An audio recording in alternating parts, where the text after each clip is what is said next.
Hi welcome back to my channel. ನಾನಿವತ್ತು ಮಹಾಶಿವರಾತ್ರಿ ಇರೋದ್ರಿಂದ ಶರಣಬಸವೇಶ್ವರ ಟೆಂಪಲಿಗೆ ಹೋಗ್ಬೇಕಂತ ರೆಡಿ ಆಗ್ತಿದ್ದೀನಿ. ರೆಡಿಯಾಗಿ ನೋಡೋಣ ಸ್ಕೂಟಿ ತೊಗೊಂಡು ಹೋದ್ರಾಯ್ತು ಅಂಥೇಳಿ ನಮ್ಮ ಮಾಮನ ಮಗಳಿಗೂ ಕರ್ಕೊಂಡು ಹೋದ್ರಾಯ್ತು ಜೊತೆಯಲ್ಲಿ.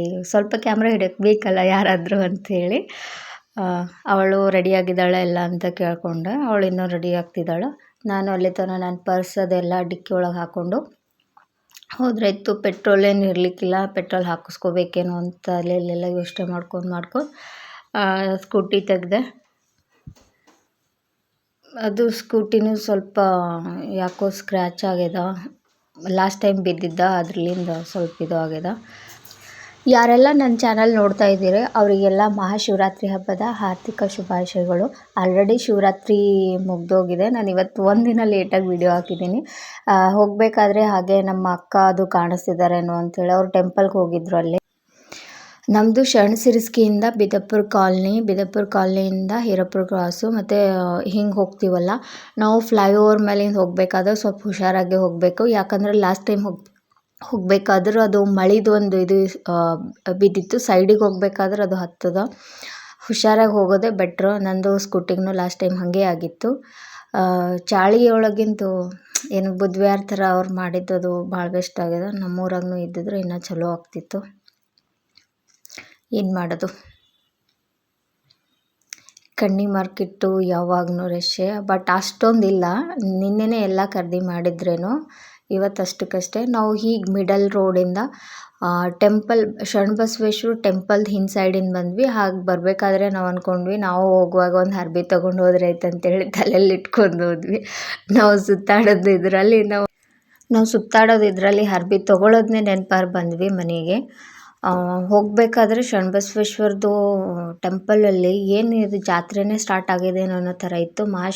ಶಿವರಾತ್ರಿಲಿಂದ ಫುಲ್ಲು ಜನ ಎಲ್ಲ ರಶ್ ಇದ್ದರು. ಅಲ್ಲೇ ಸ್ಕೂಟಿ ಹೊರಗಡೆ ಪಾರ್ಕ್ ಮಾಡೋಣ ಅಂತ ಅಂದ್ಕೊಂಡಿದ್ದ. ಅಲ್ಲಿ ಯಾರೋ ನನ್ನ ಸ್ಕೂಟಿ ಇಲ್ಲೇ ಪಾರ್ಕ್ ಮಾಡಿದ್ದೆ ಕಳೆದೋಗಿತ್ತು ಅಂತಂದರು. ಅದನ್ನು ನಮ್ಮ ಮಾಮನ ಮಗಳು ಹೇಳ್ತಿದ್ಲು. ಅದನ್ನು ಕೇಳಿ ನಾನು ಬಿಡೋಣ ಇಲ್ಲೇ ಪಾರ್ಕ್ ಮಾಡೋಕೆ ಬೆಟ್ರ್ ಆಯ್ತು ಅಂತ ಹೇಳಿ ಅಂದ್ಕೊಂಡ. ಇಲ್ಲಿ ಒಬ್ರು ಆಂಟಿ ಬರ್ರಿ ಅಂತ ಕರಿತಿದ್ರು. ಅವ್ರ ಹತ್ರ ಹೋಗಿ ತೆಂಗಿನಕಾಯಿ ತೊಗೊಂಡ್ವಿ.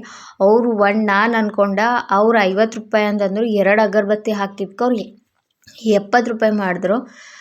ನಮ್ಮಿಬ್ಬರದು ಕಲ್ತು 140 ರೂಪಾಯಿ ಆಗೋಗಿತ್ತು. ಆಮೇಲೆ ಅಂದೆ ಇಲ್ಲ ನೀವು 50 ಅಂದ್ರಲ್ಲ. ಇಲ್ಲಮ್ಮ ನಾವು 70 ಅಂದ್ವಿ ಅಂತ ಅವ್ರು ಹೇಳ್ತಿದ್ರು. ಸರಿ ಇರ್ಲಿಕ್ಕಂತ ಹೇಳ್ಕೇಸನ್ ತೊಗೊಂಡ್ವಿ. ಅಲ್ಲಿ ಅವ್ರ ಹತ್ರನೇ ಶೂಸ್ ಎಲ್ಲ ಬಿಟ್ಟು ಹೋದ್ವಿ. ಆರತಿ ಆಗ್ಲತ್ತದ ಹೋಗ್ರಿ ನೀವು ಅಂತಂದರು.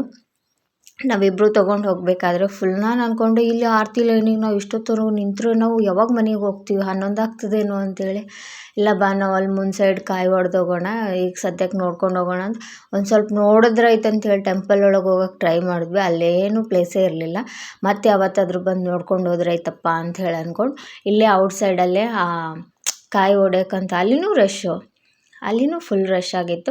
ಅಲ್ಲೇ ಔಟ್ಸೈಡಲ್ಲೇ ನೋಡೋಣ ಇಲ್ಲೇ ಹೊಡೆದ್ರಾಯ್ತು. ಇಷ್ಟು ರಶ್ ಇದ್ರೆ ಇಲ್ಲೇ ಎಲ್ಲರೂ ಹೊಡಿಲತ್ತಾರ ಅಂದ್ರೆ ನಾವು ಇಲ್ಲೇ ಹೊಡೆದ್ರಾಯ್ತು ಅಂತ ಹೇಳಿ ನಾನು ಅಂದೆ ಅವಳಿಗೆ ನಾ ಕಾಯಿ ಹೊಡಿತೀನಿ ಈಗ ನಂದಾದ್ಮೇಲೆ ನೀವು ಹೊಡಿ ಅಂಥೇಳಿ. ಹ್ಞೂ ಅಕ್ಕ ಅನ್ಲೋಕೆ ಆಯಿತು. ಇಬ್ಬರು ಕಲ್ತ್ಕೇಸನ್ ಅಲ್ಲಿ ಹಾರ ನಂಗೆ ಎಲ್ಲಿ ಹಾರ ಹಾಕ್ಬೇಕಂತ ಗೊತ್ತಿರಲಿಲ್ಲ. ಅಲ್ಲೊಬ್ಬ ಅಂಕಲ್ ಹಿಂಗೆ ಹಾರನ ಹಿಂಗೆ ಹಾಕಿದ್ದ. ನಾನು ಅವ್ನು ನೋಡಿ ಹಂಗೆ ಹಾಕಿದೆ. ಆಮೇಲೆ ಅಗರಬತ್ತಿ ಬೆಳಗ್ಬಿಟ್ಟು ಕರ್ಪೂರನೇ ಕೊಟ್ಟಿಲ್ಲ. ಅಷ್ಟು 70 ರೂಪಾಯಿ ತೊಗೊಂಡದಕ್ಕೆ ಆಂಟಿ. ಅದಕ್ಕೂ ಚಾರ್ಜ್ ಮಾಡ್ತಾಳಂತ. ಆಮೇಲೆ ಹೇಳಿದ್ಲು ಅವಳು ಅದಕ್ಕೂ ಎಕ್ಸ್ಟ್ರಾ ಚಾರ್ಜ್ ಅಂತ. ಬೇಡ ಅಂಥೇಳಿ ಅಷ್ಟಕ್ಕೆ ನಾವು ಅಗರಬತ್ತಿಲಿಂದ ಬೆಳಗ್ಗೆ ತೆಂಗಿನಕಾಯಿನ ಹೊಡೆದೆ. 2 ತೆಂಗಿನಕಾಯಿ ಹೊಡೆದ್ವಿ. ಜೋಡಿಕಾಯಿ ಅಂಥದ್ದು ಆಯಿತು. ಬೇಡ್ಕೊಂಡೆ. ನಂಗೆ ನಗು ಬರ್ತಿತ್ತು. ಅಲ್ಲೆಲ್ಲ ಸಿಕ್ಕಾಪಟ್ಟೆ ಹಿಂಗೆ ಅಗರಬತ್ತಿ ಒಬ್ಬರ ಮೈಗೆ ಒಬ್ಬರು ಹಚ್ತಾರೇನೋ ಅನ್ನೋ ಥರ ಬೆಳಗ್ಲತ್ತಿರೋರು. ನಾವು ಸ್ವಲ್ಪ ಬಾಜು ಇದ್ದವ್ರಿಗೆ ಅಂದರೆ ಸ್ವಲ್ಪ ಆಂಟಿ ಸ್ಲೋ ಮಾಡಿರಿ ನಮಗೂ ಹತ್ತದ ಅಂತ ಹೇಳ್ಕೇಸನ್ ಅವ್ರು ನಗ್ಲತ್ತಿರೋ. ಅದಕ್ಕೆ ನನಗೂ ನಗು ಬಂತು.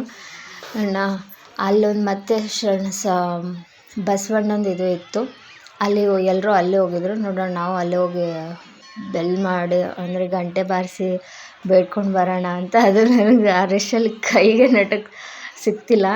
ಅಂದ್ರೂ ಟ್ರೈ ಮಾಡಿ ಬೆಲ್ ಮಾಡಿ ಮತ್ತು ಅಲ್ಲೊಂದು ಸ್ವಲ್ಪ ಸಕ್ಕರೆ ಇತ್ತು. ಆ ಸಕ್ಕರೆ ಪುಡಿನ ತೊಗೊಂಡು ಆಮೇಲೆ ಅಲ್ಲೊಬ್ಬರು ಕೂತಿದ್ರು. ಅವರು ತೀರ್ಥ ಕೊಡ್ಲತ್ತಿರೋ ನೀರನ್ನ ಕುಡಿದು ನೋಡಿ ಎಷ್ಟು ರಶ್ ಜನ. ಇವತ್ತು ಮಹಾಶಿವರಾತ್ರಿ ಸಲುವಿಂದ ಎಲ್ಲರೂ ಉಪವಾಸ ಇದ್ರೇನೋ ಪಾಪ. ಆ ದೇವ್ರು ಅವ್ರಿಗೂ ಒಳ್ಳೇದು ಮಾಡಲಿ, ನನಗೂ ಒಳ್ಳೇದು ಮಾಡಲಿ, ಹಾಗೆ ನನ್ನ ವೀಡಿಯೋ ನೋಡೋರಿಗೂ ಎಲ್ರಿಗೂ ಒಳ್ಳೇದಾಗಲಿ. ನಾನು ಇಷ್ಟು ದೂರ ಬಂದಿದ್ದೀನಲ್ಲ ಶರಣಬಸವೇಶ್ವರ ಟೆಂಪಲ್ಗೆ, ಒಂದು ಲಿಂಗ ತೊಗೊಂಡು ಹೋದ್ರಾಯ್ತು ಸಣ್ಣದಂಥೇಳಿ. ಅಲ್ಲೇ ಮತ್ತೆ ಸರಸ್ ಮೇಳನೂ ನಡೀತಿತ್ತು. ಅಲ್ಲಿ ಫುಲ್ಲು ನೈಟ್ ಹೋಗ್ಬೇಕು, ನೈಟ್ ಹೋದ್ರೇ ಚೆಂದ. ಯಾಕಂದ್ರೆ ಹಗ್ಲತ್ತು ಹೋದ್ರೆ ಅಷ್ಟೊಂದೇನು ಅಷ್ಟು ವೈಬ್ ಸಿಗಲ್ಲ. ಅದು ಇಷ್ಟು ಜನ ಆ ಸೌಂಡು ಅಷ್ಟಿದು ಅನಿಸಲ್ಲ. ಬಟ್ ನೈಟ್ ಮಸ್ತ್ ಅನಿಸ್ಲತ್ತಿತ್ತು. ಇನ್ನು ನಾ ಟೈಮ್ನು ನೋಡ್ಲತ್ತಿದ್ದೆ, ಇಷ್ಟು ಟೈಮ್ ಆಗ್ಲತ್ತದ ಎಷ್ಟು ಜಲ್ದಿ ಜಲ್ದಿ ಇವತ್ತಂತೇಳಿ. ಬಟ್ ಎಲ್ಲ ಥರದ್ದು ಮನೆಗೆ ಏನು ಬೇಕೋ ಕರ್ಟನ್ಸ್ ಹಿಡ್ಕೊಂಡು ಮತ್ತು ಬಾಗಿಲು ಪರ್ದೆ ಹಿಡ್ಕೊಂಡು, ಸೀರೆ ಅಂತೂ ಸಖತ್ತಾಗಿ ಬಂದವು. ಡ್ರೆಸ್ಸೂ ಅಷ್ಟು ಡ್ರೆಸ್ಸಿಂದು ಕೌಂಟರ್ನ ಸುತ್ತಲಿಲ್ಲ, ನೋಡಿದೆ ಅಲ್ಲೇ ಔಟ್ಸೈಡಿಂದ. ಬಟ್ ಬೆಸ್ಟ್ ಇತ್ತು. ಅಲ್ಲೇ ಮತ್ತು ಅಲ್ಲೊಂದು ಸಂಗೀತ್ ಬ್ಯಾಂಡ್ ಅಂತೇಳಿ ಅವ್ರದ್ದೊಂದು ಶೋ ನಡೀತಿತ್ತು. ಅಲ್ಲಿ ನೋಡೋಣ, ನಾವು ಆಲ್ರೆಡಿ ನಮಗೆ ಸುಸ್ತಾಗಿತ್ತು. ನಾನು ನಮ್ಮದು ಮಾಮನ ಮಗಳಿಗೆ ನಡಿ ನಾವು ಹೋಗಿ ಒಂದು ಏನರ ತಿನ್ಕೊಂಡು, ಅಲ್ಲಿ ಫುಡ್ ಸ್ಟ್ರೀಟ್ನೂ ಇತ್ತು, ನಾವು ಏನರ ತಿನ್ಕೊಂಡು ಅಲ್ಲೇ ನಿಂತು ಇಲ್ಲಿಂದ ನೋಡೋಣ ಅಂಥೇಳಿ ಅವಳು ಹ್ಞೂ ಅಂದ್ಲು. ಅಲ್ಲೇ ಹೋಗಿ ಅವ್ರು ಬೆಂಗಳೂರವ್ರಂತ, ಅವ್ರ ಹತ್ರ ದೋಸೆ ಅದು ಏನೇನೋ ಇತ್ತಪ್ಪ, ನಮ್ಗೆ ಮದ್ದೂರು ವಡೆ ಅಂತ ಅವೆಲ್ಲ ಮೊದಲೇ ನೋಡಿಬಿಟ್ಟಿದ್ದೆ. ಅವೇನು ಅಷ್ಟೊಂದು ನನಗೆ ಟೇಸ್ಟ್ ಹತ್ತಲ್ಲ ಅಂಥೇಳಿ 2 ಮಸಾಲೆ ದೋಸೆ. ಬಟ್ ಮಸಾಲೆ ದೋಸೆಗೆ ಆಂಟಿ ತುಪ್ಪ ಚೆಂದ ಹಾಕಿರೇನೋ. ಅವ್ರು ಬೆಂಗಳೂರ್ಲಿಂದ ಬಂದಾರಂತ, 4 ದಿನ ಆಯ್ತಂತ ಬಂದು ಅಂತ ಹೇಳತ್ತಿರೋ. ಅವ್ರ ಜೊತೆ ಮಾತು ಹಚ್ಚಿದ. ಆಮೇಲೆ ಫೋನ್ಪೇ ಈಗಲೇ ಮಾಡಲೇನು ಆಮೇಲೆ ಮಾಡಲಿ ಅಂದ್ರೆ, ನೋಡ್ರಮ್ಮ ನಿಮ್ಗೆ ಹೆಂಗೆ ಬೇಕು ಹಂಗೆ ಮಾಡಿರಿ ಅಂತಂದರು. ಮತ್ತೆ ಆಮೇಲೆ ಈ ಕಡೆ ಬರೋದಂಥೇಳಿ ಫೋನ್ಪೇ ಮಾಡಿದೆ ಅಲ್ಲೇ. ಈಗ ಫೋನ್ಪೇ ಆಪ್ಷನ್ ಒಂದು ಸರಿಯಾಗದ, ಕೈಯಲ್ಲೆಲ್ಲ ಅಮೌಂಟ್ ಇಟ್ಕೊಂಡು ಓಡಾಡೋದು ತಪ್ಲತ್ತದ, ಬರೀ ಫೋನ್ಪೇ ಮಾಡೋದು. ಅಲ್ಲೇ ತಿನ್ಕೋತೀನಿ ನೋಡಿದ್ವಿ. ತಿಂದಾದ್ಮೇಲೂ ಒಂದು ಸ್ವಲ್ಪ ಬಂದು ವೀಡಿಯೋ ಮಾಡೋಣ ಅಂತೇಳಿ, ಅದು ನನ್ನ ಫೋನಿಗೇನು ಅಷ್ಟು ಕ್ಲಿಯರಾಗಿ ಬರಲಿಲ್ಲ. ಮತ್ತೆ ಸಾಕು ಸರಿ ಒಳಗೆ ಹೋಗಿ ಇನ್ನೊಂದು ಸಲ ನೋಡಿಕೊಂಡು ಮನೆಗೆ ಹೋದ್ರಾಯ್ತು ಅಂತೇಳಿ. ಬಟ್ ಈ ಥರ ಬಟ್ಟೆ ಗಿಟ್ಟೆ ಎಲ್ಲ ನೋಡತ್ರ ನಾನು ಏನರ ಒಂದು ಕೆಲಸ ಮಾಡಲೇಬೇಕನ್ನೋ ಥರ ಫೀಲ್ ಬರ್ಲತ್ತದ.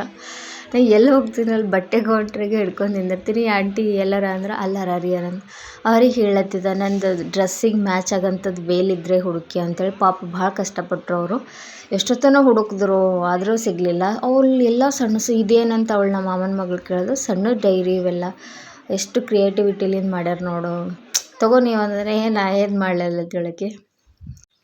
ಲಾಸ್ಟಿಗೂ ನಾನು ಕಲರ್ದು ಉಡ್ನಿ ಹುಡುಕಿ ಆಂಟಿಗೂ ಸಾಕಾಯಿತು. ನಾ ಹೇಳ್ದೆ, ಆಂಟಿ ಇರ್ಲಾಕ್ ಬಿಡ್ರಿ, ನಾನು ನೆಕ್ಸ್ಟ್ ಟೈಮ್ ಬಂದಾಗ ತೊಗೊಂಡು ಹೋಗ್ತೀನಿ ಅಂಥೇಳಿ.